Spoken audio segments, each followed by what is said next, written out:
Guys দেখো সকালবেলায় খেতে বসে পড়েছি। আর আজকে কি কি আছে খাবারে? আজকে শুধু আছে ভাত আর আলু দিয়ে, সজনে ডাঁটা দিয়ে, পটল দিয়ে, বেগুন দিয়ে, সব কিছু দিয়ে একটা তরকারি। এটা দিয়ে আজকে সকালে খাবো। আর খুব খিদে পেয়ে গেছে, 11:30টার বেশি বাজে। কাজ করছিলাম বলে দেরি হয়ে গেল খেতে। রান্নাটা মা করেছে, চলো খেয়ে দেখি কেমন হয়েছে।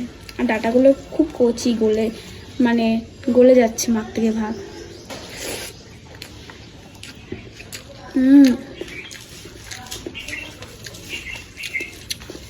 দারুণ লাগছে কিন্তু খেতে।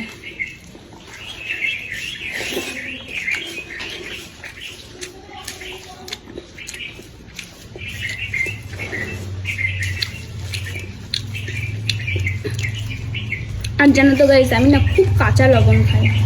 আমার সবটা খুবই খারাপ, কাঁচা লবণ আমি ছাড়তে পারি না। তরকারিতে লবণ থাকলে বলো, তাও আমার কাঁচা লবণ লাগবেই।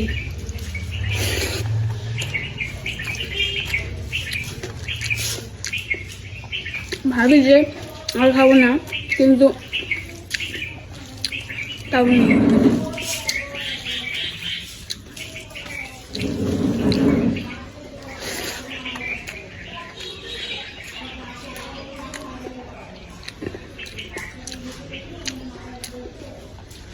হেবি নরম ডাঁটাগুলো,